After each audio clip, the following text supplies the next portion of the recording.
자, 안녕하세요. 서경대학교 피아노 교수법 1학기 수강생 여러분. 손가락 중심의 연주법 했었죠? 네, 오늘은 그 17페이지에 있는 그 이후에 이제 더욱더 그 이후의 피아노 스타일에 맞춰서 더 진화된 또 새롭게 또 깨닫고 알게 되고 전수하기 시작한 또 그러한 것들이 담긴 19세기의 생리신체학적 연주법으로 들어가겠습니다. 네, 보이시죠? 자, 요번 세컨 클립에서는 요게 페이지는 되게 짧은데 되게 중요한 내용들이에요. 그래서 이 이야기로 세컨 클립이 다 할애가 될 것 같습니다. 자, 여기도 16페이지 손가락 중심의 연주법처럼 교수법처럼 제가 좀 중요한 거를 미리 필기를 해 왔습니다. 자, 볼까요? 우리 조금 지난 퍼스트 클립에 있던 내용 조금 복습해 볼게요. 손가락 중심의 연주법, 교수법이 뭐였죠? 우리가 친숙하게 알고 있던 우리가 어렸을 때 정말 몸서리 쳤던 체르니, 하농, 그 다음에 그 시대 때 훈멜, 뭐 클레멘티 이런 사람들에 의해서 주창이 되고 전수가 되었던 손가락 다른 신체는 사용하지 말어. 손가락만 사용해야 돼. 네, 손가락을 누가 더 빨리 또 힘차게 내려쳐서 큰 소리, 작은 소리, 또 빠른 패세지를 하느냐. 네, 그리고 뭐 의자 높이는 되게 높이 앉아서 몸이 이렇게 구부러질 정도로. 그리고 어떻게 했죠? 팔도 손목도 쓰지 말아야 돼요. 심지어 팔 몸통에다가 이렇게 붙이고 이렇게 쳐야 된다고. 그렇게 해왔어요. 근데 그게 그 당시에 만연한 연주법이고 그거를 가르치는 이제 그 건반 교습 선생님들의 그런 교수법이었고요. 지금 와서 그렇게만 친다고 그러면 그건 정말 잘못된 연주법이며 잘못된 교수 방향이죠.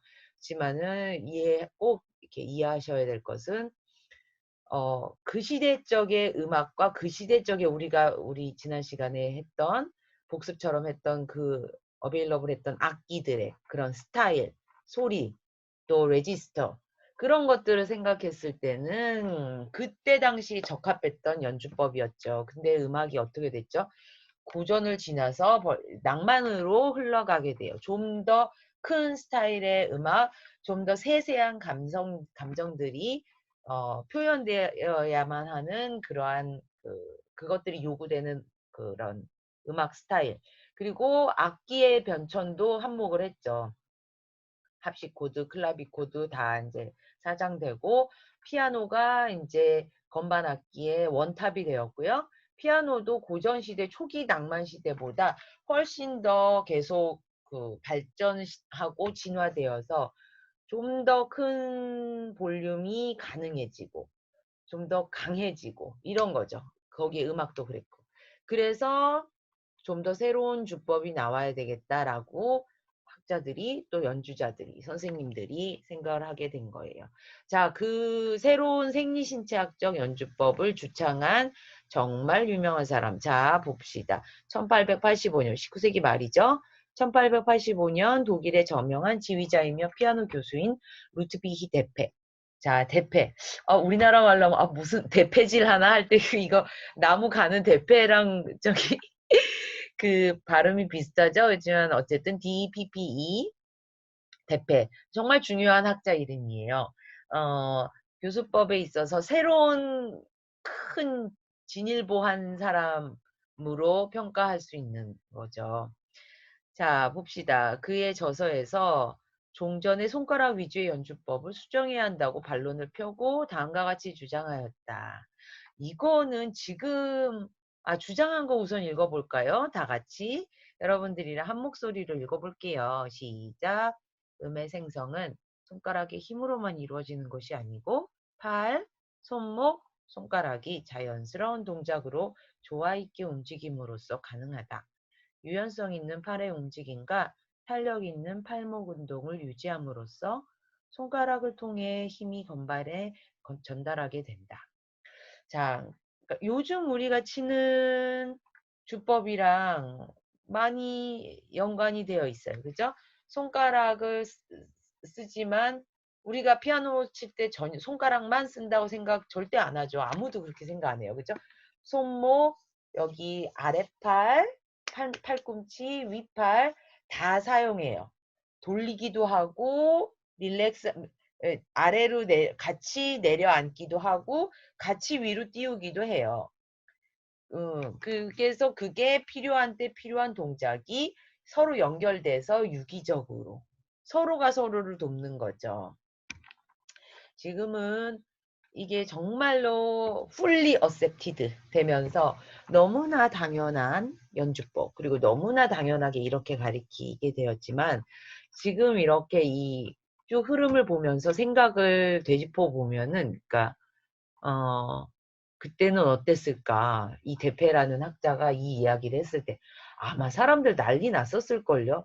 아, 뭔 소리야. 피아노를 그럼 손가락으로 치지, 뭐 어디로 친단 말이야. 뭐, 뭐, 왜? 팔로 쳐? 어깨로 쳐? 왜? 입으로 쳐보지? 뭐 이러지 않았을까요? 예, 그랬을 것 같아요. 그래서 뭐든지 새로운 거를 이렇게 선구자적으로 이렇게 하고 나면 그게 대중화되려면은 상당히 오래 걸렸을 것 같아요. 뭐든지 다 오래 걸리는데 이 주장도 어, 자리 잡고, 그리고 다른 학자들이나 다른 교수들 또 다른 학생들한테 이게 이제 적용되고 당연한 주법으로 되기까지 아마 오랜 시간이 걸렸을 것 같다라고 혼자 한번 생각을 해봤죠.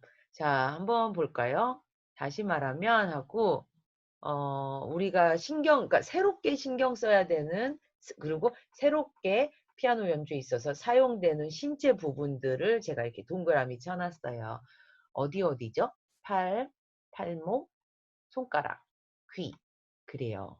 자, 봅시다. 팔, 줄친다 같이 볼까요? 윗부분과 아랫부분. 자, 윗부분, 어깨에서부터 팔꿈치 사이가 윗팔, 윗부분이고요. 팔꿈치에서 요 손목 사이가 아랫부분, 아랫팔입니다. 둥글게 원을 그리며 자연스럽게. 그 다음에 팔목은 긴장이 가해지지 않도록, 팔목은 여기서 손목을 말하는 것 같아요. 손목. 긴장이 가해지지 않도록 힘을 빼는 것이 중요하고, 그다음에 손가락은 완전 이전의 연주법에 정면 대치하는 얘기를 내놨어요. 건반을 무조건 세게 때리는 것은 이제 금지까지 하고, 오히려 이 손끝의 예리한 감각을 발달시켜서 예리하게 건반에 닿도록 훈련을 해야 된다.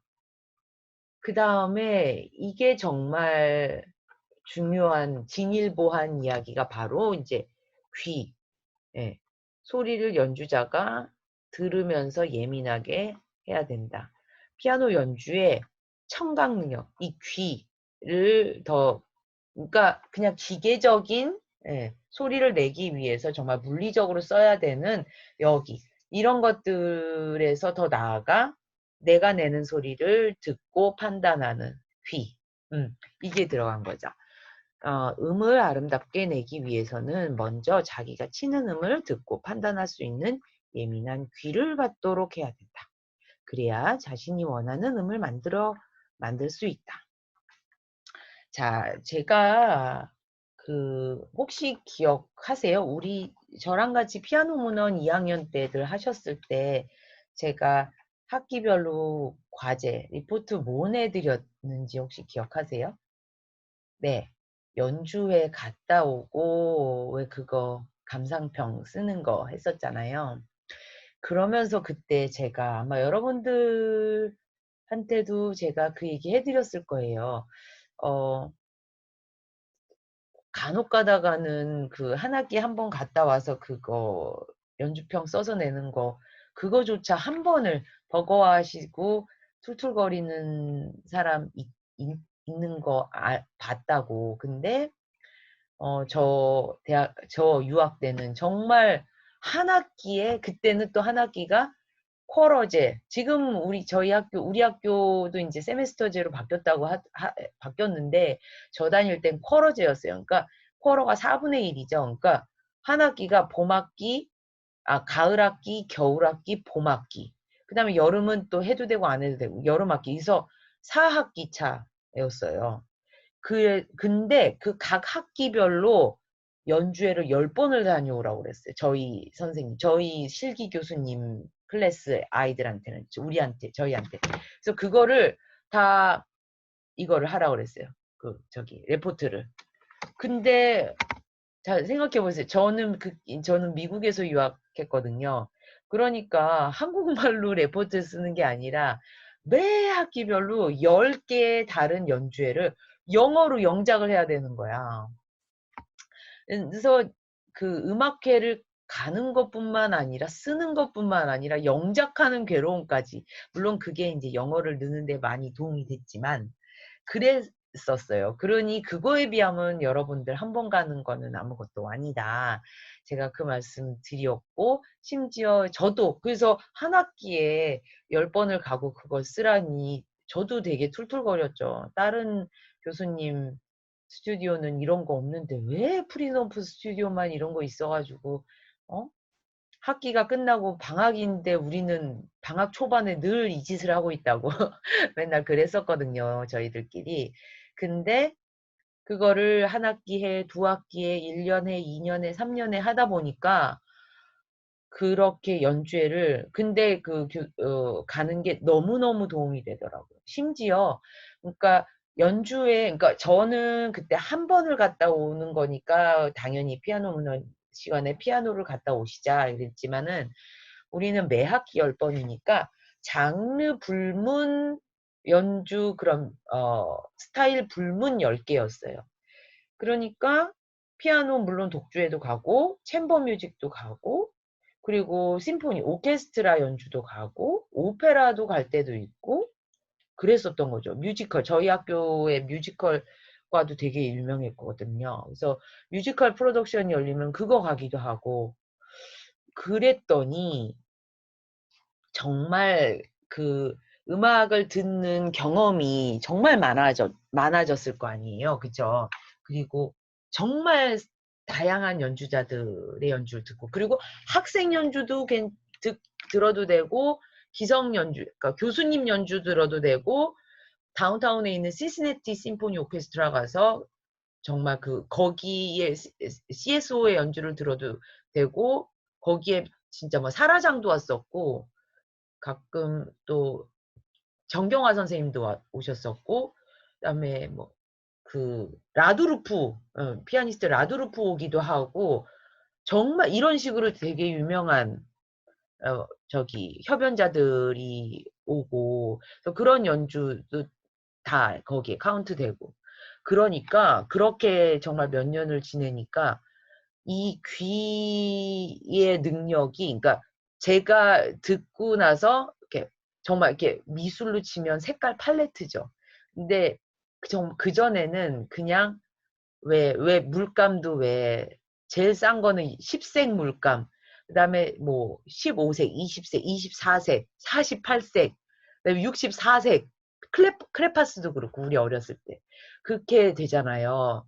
그래서 그 10개 색깔에는 빨간색, 노란색 뭐 이랬다면은 한 64색 정도 가면은 빨강색, 다홍색, 뭐 찐다홍색, 무언색, 뭐 녹색, 뭐 그린, 그다음에 또 연두 뭐 해가지고 정말 각 색깔별로도 오묘하게 차이가 이렇게 되더라고요. 그러니까 제가 알고 있고 경험하고 머릿속으로 차이를 알고 있고, 이거는 이런 뉘앙스, 이건 이런 스타일, 이건 이러한 분위기의 그런 음색의 팔레트가, 음색의 스펙트럼이 너무 넓어지는 거를 제 자신도 느끼게 되더라고요. 그러니까 음악을 그렇게 많이 들으니까 제가 연주할 때도 도움이 돼요. 그러니까 여러 방면으로 도움이 되지만 특히나 음색에 있어서, 그러니까 이렇게 다양한 작곡가나 스타일의 곡을 이렇게 악보를 보고 이제 연습을 하면서, 이 부분은 내가 느끼기에 또 내가 배우기에 이러이러한 부분이 이러이러한 지금 분위기가 가고 있으니 스토리텔링적으로 가고 있으니까 이러한 느낌이 이러한 뉘앙스의 그거를 그 음색을 내야 되겠다 하면서 머릿속에 기억 속에 경험으로 있던 그 톤 컬러 팔레트에서 정말 미묘한 요런 색을 노란색도 노루딩딩한 거를 이렇게 딱 예를 들면 그렇게 해가지고 그 내가 생각해내는 그 생각해본 색깔 색깔을 연습해서 그거를 이렇게 표현하게 그래서 연주의 그 톤 컬러의 그 스펙트럼이 확 넓어지는 거를 느끼게 되더라고요. 그래서 이 연주법에 그 가르쳐야 되는 거 그리고 우리 연주자로서도 정말 그 내가 갖춰야 될 그런 테크닉 중에 하나가 바로 예민한 귀. 반드시 내 소리를 듣는 그런 그 청각의 능력 이게 필요하다라고 이 대패가 주장을 했고 그 이후로도 계속해서 이게 받아들여지고 있어요. 그리고 저도 경험을 했고 그래서 여기 써놨어요. 제가 뭐라고 이 부분에 악필로 저 글씨 별로 안 이쁘잖아요. 그죠? 예, 제가 한번 읽어볼게요.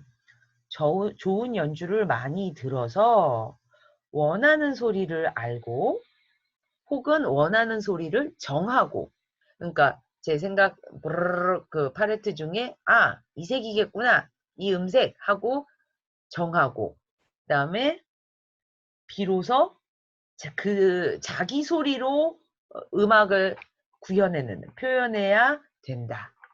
그리고 표현할 수 있어야 된다. 표현할 수 있다. 뭐 이런 거죠. 그렇게 써놨어요. 여러분들도 써놓길 바래요. 자, 봅시다. 대패의 사망 후에도 그의 의견을 널리 받아들여져서 이러한 피아노 교수법의 영향이 획기적인 결과를 가져오게 되었다. 즉, 체르니와 그의 제자들이 강조하던 기계적인 주법 대신 팔의 긴장을 없애고 건반을 힘으로 누르는 것보다는 무게로 조절해야 한다는 주장이 우세하게 되었다. 네, 그래서 근현대의 주법은 여기 소콜드, 소위 말해서 무게주법이라고 해요. 다음 학기에 어드벤처 자격증 과정을 또 저와 함께 하실 텐데요. 거기에도 처음서부터 1급, 8급까지 중에 1급서부터 등장하는 게 바로 무게주법이에요. 그 어린아이한테들도. 그게 뭐냐면 큰 소리는 센 소리가 아니라 무거운 무게를 떨어뜨리는 소리예요. 작은 소리는 가벼운 무게를 건반에 떨구는 거죠. 가벼운 무게를 팔에 실어서 그런 거예요. 자, 이게 바로 생리신체학적 연주법입니다. 자, 그 예민한 귀 얘기에서 제가 한번 또 제가 예전에 또 들어서 저에게 되게 정말 머리를 띵 치는 진짜 현타가 와서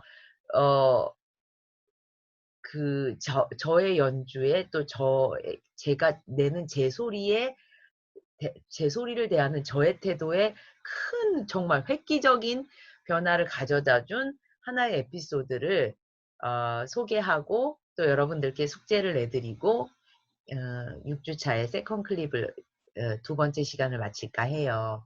이것도 역시 제가 신시내티 대학교 그 유학 시절에 들었던 얘기인데요. 저는 부부 교수님께 배웠어요. 그래서 석사 때는 남자 교수님께, 그 다음에 박사 첫 2년은 여자 교수님께, 그리고 마지막 3년차 때는 다시 남자 교수님께, 이렇게 두 분께 골고루 배우는 그런, 운 좋은 유학생활이었는데요. 그 중에 박사과정 때 여자 교수님께 배울 때였어요. 여자 교수님께 하루는 이제 레슨을 들어갔는데 제가 박사 첫 2년 때 어떻게 공부를 했었냐면 부전공으로 기악 반주를 했었는데 저도 좋아하는 분야였고 다행히 또 제가 잘 감당할 수 있는 분야였고 해서 TA라고 그러죠. 그때는 이제 RA라고 했는데 TA 그 RA라고 했는데 그러니까 대학 대학원 조교예요. 근데 기악반주 조교인 거죠. 그거 시험을 봐서 정말 이거는 좀 약간 제 자랑 토크인데 한국인으로는 그 학교에서 최초로 기악반주 조교로 뽑히는 그런 자랑스러운 일이 있었는데요. 그래서 기악반주 조교를 하면서 기악반주 부전공을 하면서 또 피아노 연주 전공, 솔로 연주 전공으로 하면서 또 코र्스웍 들으면서 이제 첫 대학 박사 2년을 했는데 너무너무 바빴어요. 정말 한 동시에 거의 맥시멈 20명의 반주를 하면서 걔네 뭐 리허설 또 레슨 다 따라 들어가고 그걸 또 걔네랑 리허설하고 레슨 따라 들어가기 전에 제 파트 또 제가 연습해야 되니까 그래서 그때 생각하면은 정말 제 전공이 내 주전공이 뭐야? 할 정도로 기악 반주에 정말 매달릴 수밖에 없었던 시기인데요. 그래서 지금 생각해 보면 그때 전공 레슨을 정말 이렇게 차분히 준비를 잘해서 들어가지 못했던 때가 너무 많아서 참 그게 조금 아쉬워요. 여러 가지 감사했던 일이 많지만 근데 아무튼 그래서 그런 시절이니 제가 전공 여자 교수님께 배울 때 제대로 제 레파토리를 준비를 많이 못하고 들어가는 적이 많았어요. 그래서 한 번은 뭘 쳤는지 솔직히 기억도 안 나요. 근데 뭐 막 급하게 뭘 하나 악보를 봐서 들어갔던 것 같아요. 그러니까 그러니까 하도는 아니고, 그러니까 솔로를 제가 치기는 쳐야 되고 또 저기 박사 또 솔로 리사이틀도 또 준비해야 되니까 뭐는 해야 되겠고 막 준비된 건 없고 그러니까 아마 되게 막 급하게 막 얼렁뚱땅 악보를 박았을 것 같아요. 근데 그래서 뭘 쳤는진 기억은 못하나 닥치고 났더니 이 이야기 나눈 거는 너무 지금도 생생하게 기억나고 제 연주의 그런 좌우명을 바꾼 계기가 된 레슨인데 교수님이 이제 치자마자 선주 그래 그러시더니 선주야 너 우리 영어 단어 중에 내가 너 영어 잘하는 거 알고 있는데 오해하지 말고 들으라면서 너 우리 영어 단어 중에 hear이랑 listen이라는 그 단어 차이점을 아니? 하시더라고요. 근데 그 제가 좀 전에 말씀드렸듯이 그렇게 정말 수많은 다른 학생들 연주를 같이 하고 반주를 하고 그리고 또 제가 돈을 벌어야 됐기 때문에 외부에서 출장 레슨도 되게 많이 다녔거든요. 그게 이제 출장 레슨 업체 끼고 하는 거여서 진짜 막 안 만나본 인종이 거의 흑인 빼놓고는 다 만나봤어요, 레슨에서.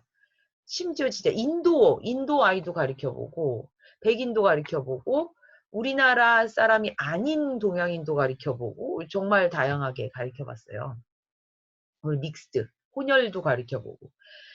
그래서 감사하게도 그러한 게 일을 하면서 공부를 하면서 영어가 별로 어렵지 않았던 때였어요. 이제 박사 되고 한 3, 4 미국 온 지 그렇게 이제 지낸 지 3년, 4년이 됐으니까. 그래서 이제 교수님이 너 오해하지 말고 들으라면서 이제 물으신 거죠. 그 애가 처음에는 당연히 알죠 그랬어요. 그때 그래 아는구나. 그리고 차이점이 뭐니? 그래서 물어보시는데 저는 그러니까 그러면서 띵 하고서는 머리에 한 번 첫 번째 얻어맞은 가만히 있어봐라. 그래서 생각을 해봤더니 차이점을 얘기하려고 생각을 해봤더니 제가 차이점을 모르는 거예요. 그러니까 hear나 listen이나 듣는다는 거를 알고 듣는다는 동사인 거를 알고 당연히 알죠. 그랬더니 그래 그럼 차이점 말해봐라 그러는데 생각해보니까 그래서 어머 나 안다고 생각했는데 나 모르나 봐요. 이러면서 나 모르는 것 같다고. 어머 웬일이야 이러면서 차이점이 뭐예요?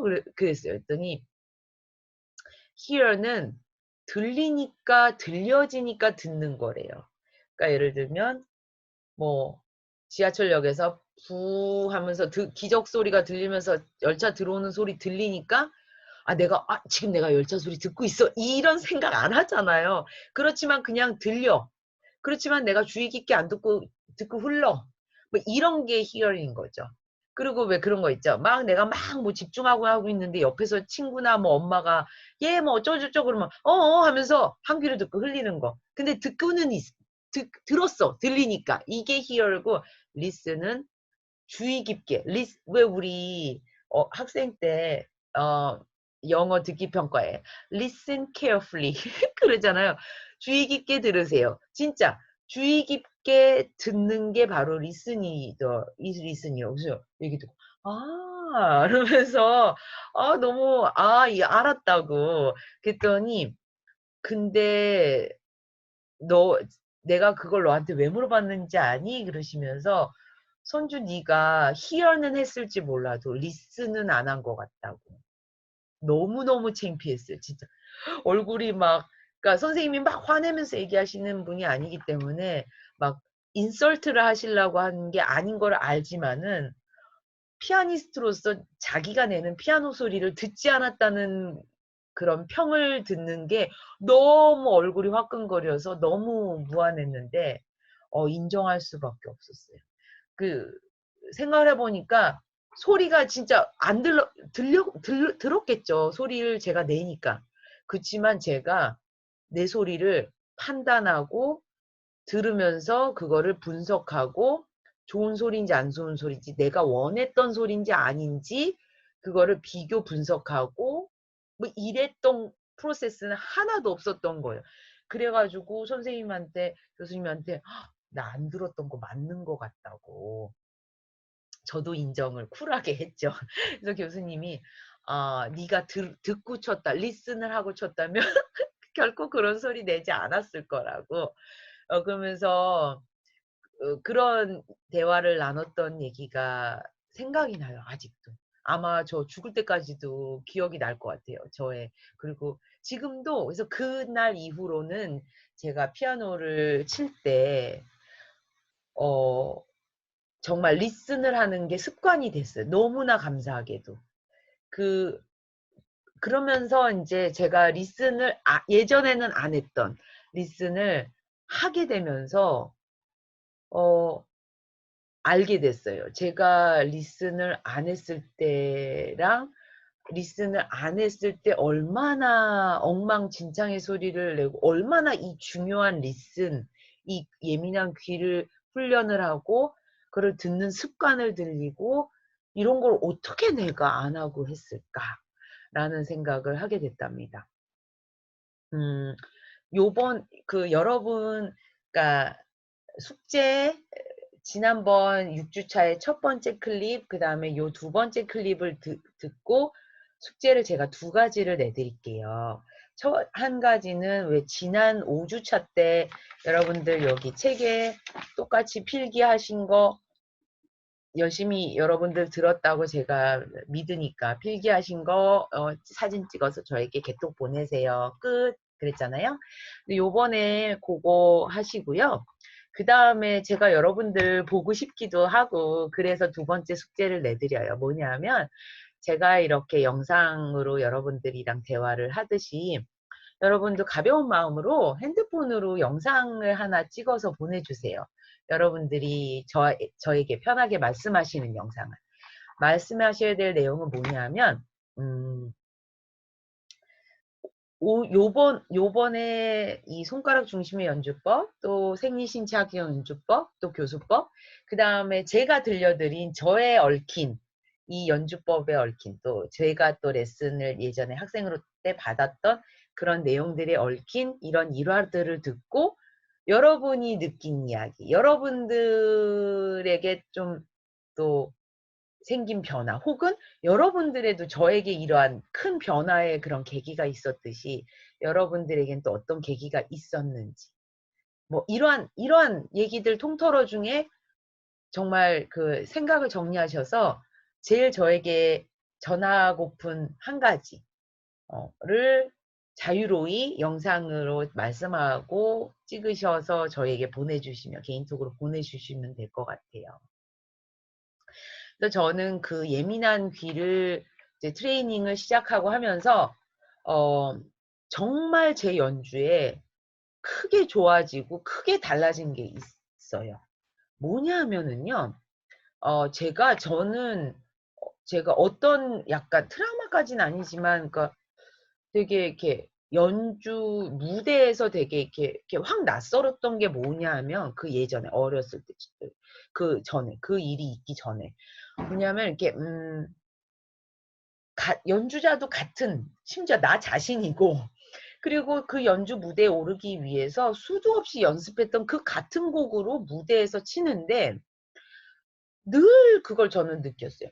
연주회 장에 올라가면 연주 무대에 올라가면 너무 제 피아노 치는 그 자체가 너무 낯설다는 느낌이 저는 늘 있었어요. 낯설고 뭐 연주하는 제 눈에 보이는 그 시너리도 너무 그러니까 그 씬도 그 모습도 너무 낯설고 제가 건반을 대하는 그 건반 모습이나 막 모든 게 너무 낯설고 그다음에 제가 내는 소리도 너무 낯설어 가지고 치면서 막 그 시간에 그냥 갖고 온 걸 내 자신이 막 그냥 마음껏 펼쳐야 되는데 그 무대에서 내는 제 소리에 그제서 막 적응을 하면서 막 되게 낯설어하면서 치다가 막 적응하다가 막 그 연주회에서 내가 내는 내 소리랑 막 친해지려고 막 노력하다가 연주가 인제 다 그냥 끝나는 그러한 느낌이 저는 되게 강했었는데 이 계기가 있고 나서 그 리슨과 히어의 차이점을 알고 그러면서 정말 귀 기울여 리슨을 하게 되면서 어느 순간에 무대에서 제가 내는 제 소리가 더 이상 낯설지 않아졌어요. 그걸 느꼈어요 제가.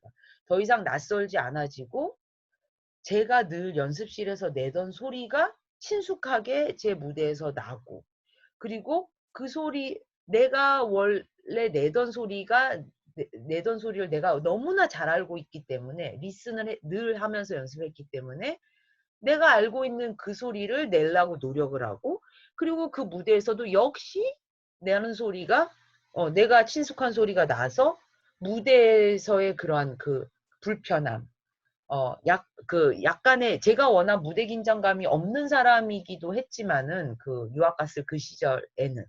근데 더더군다나 인제 없어졌어요. 그래서 무대 위에서 정말 프리할 수 있게 feel free 할 수 있게 됐는데 어느 순간 제가 어 생각을 곰곰이 해 봤어요. 이건 또 뭔가 너무나 좋게 발전을 한 거긴 한데 '왜 그렇게 이렇게 변했을까 내가?' 그랬더니 제가 어 그러니까 이런 거예요. 습관의 차이인데 그 연습 때 왜 그런 말 있잖아요. "연습은 연주처럼 연주는 연습처럼." 너무나 중요한 말이 너무나 그게 영어로는 클리셰라고 그래 가지고 아우 너무 진부한 표현. 이거가 클리셰인데 진부한데 왜 진부해질 정도로 사람들이 많이 말할 때는 그만큼 이유가 중요한 또 이야기해야만 하는 반드시 우리가 듣고 해야만 하는 그런 중요한 말이기 때문에 '진부하게까지 됐던 말이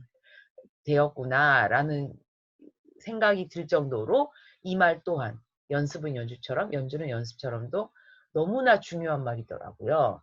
근데 제가 연습은 되돌아보니 연습은 히어링만 하면서 연습처럼 하고 무대에 올라가서야 연주를 연주처럼 막 대하면서 그제서 단 한 번도 연습 때 안 해 봤던 리슨을 하려니 소리가 너무 낯설어진 거예요. 너무 예민하게 다가오고 그러면서 '어 이거 뭐야?' 이러면서 되게 낯선 소리. 단 한 번도 리스닝을 연습 때 해본 적이 없으니까. 그랬었던 건데 연습을 연주처럼 또 연습 때도 리스닝을 하다 보니 제가 리슨해서 내고 싶어 하는 내가 내고 싶어 하는 가장 그 당시에 나의 베스트 소리를 늘 들으려고 노력하고 그러다가 연주에 올라가서 늘 하던 대로 하니까 무대가 더 이상 낯설어지지 않고 무대에서 내는 소리가 더 이상 낯설어지지 않더라라는 저의 경험담을 저는 여러분들과 나누고 싶어요. 그래서 여러분들도 꼭 네. 이러한 이제 생리신체학적 연주법 플러스 귀까지 얘기 나왔는데 여러분들도 꼭 귀가 트이고 히어링이 아니라 리스닝을 하시는 연주자가 피아니스트가 되길 바라고요. 여러분들이 또 학생들을 만났을 때 반드시 아이가 자기가 내는 소리를 들을 수 있게끔 그런 남의 연주를 잘 정말 리슨을 하는 습관을 어렸을 때부터 들게끔 할 수 있게 가르치는 좋은 교사가 되셨으면 하는 간곡한 마음입니다. 제가 오늘 좀 피곤한지 목소리도 더 막 걸걸거리고 참 그런데 들어주셔서 너무 감사해요. 너무 감사하고요. 자, 다음 시간에 그 이후에 근대 분석학적 연주법 여러분들께 도움이 되는 또 유익하고 재미있는 내용이 되었기를 바라며 건강하게 또 가족들과 행복하게 즐겁게 지내시고 그래요. 감사해요. 빠이빠이.